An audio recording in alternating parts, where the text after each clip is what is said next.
Salut Céline, j'espère que tu vas bien. Dans cette vidéo, un petit peu longue, je m'en excuse, je vais t'expliquer les objectifs du cycle 1, la façon dont on va le répartir, qu'est-ce que tu vas y retrouver dedans, les objectifs qu'on va se donner et qu'on va répartir dans ce cycle 1-là.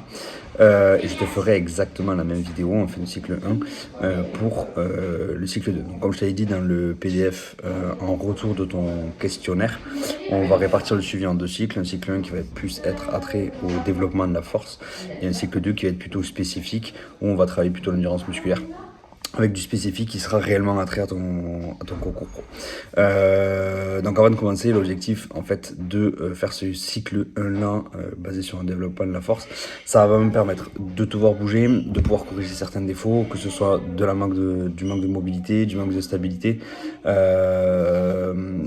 un manque de force dans certaines amplitudes, etc. Au-delà de développer tes qualités de force en elle-même.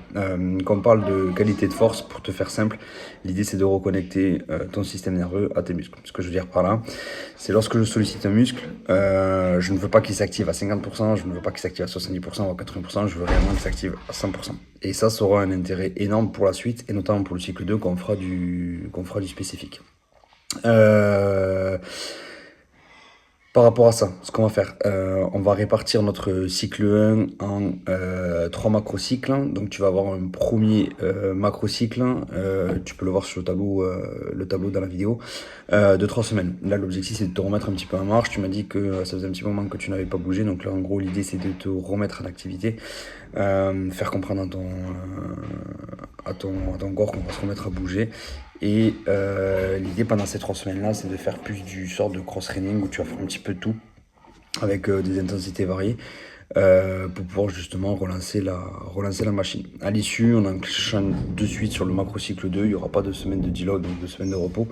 Et là, on enchaînera sur 4 premières semaines de force. Donc en gros, là, l'idée de ces 4 premières semaines-là, c'est que je puisse, comme je te disais tout à l'heure, te voir bouger, inclure un travail de mobilité, inclure un travail de stabilité et de force dans ces amplitudes-là en fonction de la mobilité actuelle que tu as. On va essayer de te développer, donc de te faire gagner en amplitude, de te faire gagner en force sur ces amplitudes-là et de te permettre d'être la plus stable possible sur les mouvements réalisés. Donc là, ce qu'on fera, c'est qu'en début de semaine 3, donc début de macro-cycle 2, on se testera. On va se tester sur 5 mouvements. On va se tester sur le back squat, on va se tester sur le deadlift, sur le pull-up, sur le strict press et sur le bench press. On se testera sur 6 RM, donc 6 répétitions max, ce qui va nous donner en fait un pourcentage de 1 RM, donc de 1 rep max. Et en gros, on basera nos pourcentages de travail là-dessus. En fin de cycle 1, donc au bout de ces 4 premières semaines-là, on dit là ou d'une semaine, c'est-à-dire qu'on décharge. C'est une sorte de semaine de repos où on aura un volume, une intensité qui sera moindre, ce qui va te permettre de récupérer un petit peu parce que tu vas voir que ça va être quand même vachement sollicitant. Début de macro-cycle 3, donc en S9, si je te dis pas de bêtises, on refait les mêmes tests pour réajuster les pourcentages, pour être certain qu'en fait tu bosses dans les bons pourcentages. Et du coup, à l'issue de ces 4 semaines, tu auras encore une semaine de deload, mais avant ça, on se retestera. Et donc là, on se testera sur des nombres de répétitions différents. Donc on partira sur un 3RM. Donc en gros, on transformera ces 6 RM en 3RM. Donc en gros, l'objectif, c'est effectivement de pouvoir percevoir une progression, mais aussi de se rapprocher de plus en plus réellement de la force max au lieu d'être sur une force plancher. En fait, la force, tu peux le différencier théoriquement parlant en deux strates. Tu as la force plancher qui va être loin du 1 RM, donc entre 5 et 6 reps, et force max qui va être, elle, plus proche du 1 à 3 RM, pour te le faire simple. Voilà. Donc en gros, ça, c'est nos objectifs sur le cycle 1, dans le sens où en fin de cycle, on se teste sur le 3RM, sur chaque mouvement, ce qui nous permettra d'avoir une base de travail pour la suite, mais qui nous permettra aussi d'avoir une évolution sur ce cycle 1-là. Et en gros, l'idée, c'est à travers ce cycle-là, de se fixer des objectifs intermédiaires en fin début de macro-cycle, pour qu'on puisse réellement adapter la programmation et qu'on puisse surtout être vigilant sur le fait que tu es sur la bonne route et que toi, tu puisses voir une certaine évolution.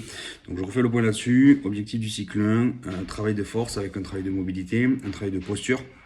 Te faire travailler en amplitude, développer ta force dans cette amplitude-là, travailler réellement tes qualités de force, donc le fait de connecter tous tes muscles à ton système nerveux et de développer leur capacité à soulever des charges lourdes dans de bonnes amplitudes, encore une fois, avec 2 semaines de deload qui te permettront de récupérer et de te recharger pour repartir à 100% de ta, 100% de ta forme.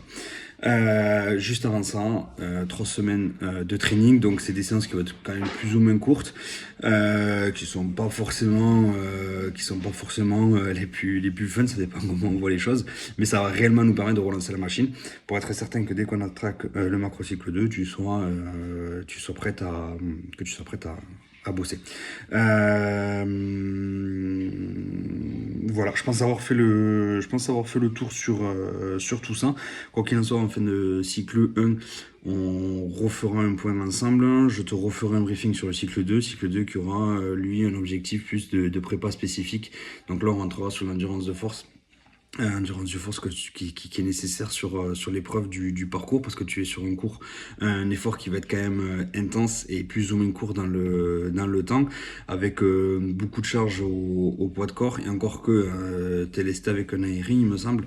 Mais bon, t'as pas mal de déplacements dans l'espace etc où là bon, enfin, on refera un briefing là-dessus mais là on rentrera sur du spécifique en rajoutant un travail de course à pied pour le Luc Léger et un travail en piscine.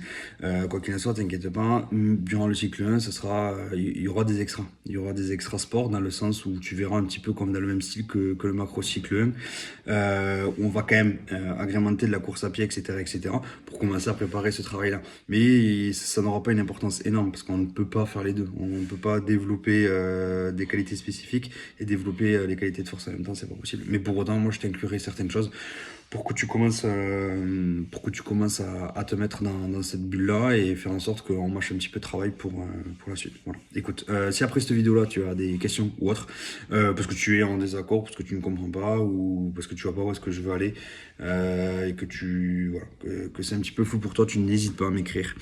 C'est vraiment important qu'on puisse être tous les deux sur la même longueur, enfin du moins sur le même chemin pour qu'on puisse avancer dans de bonnes conditions. Donc vraiment, tu n'hésites pas. Et sinon, bah, écoute, bon courage. Et puis la suite à la prochaine vidéo, comme je t'ai envoyé la vidéo au début du suivi. Chaque semaine, tu auras tes briefings semaine, tes briefings séances. Et de toute façon, on reste en contact par message, que ce soit en fin de semaine ou en début de semaine, pour faire le point là-dessus, être certain qu'on est sur la bonne route. Je te souhaite bon courage. À plus.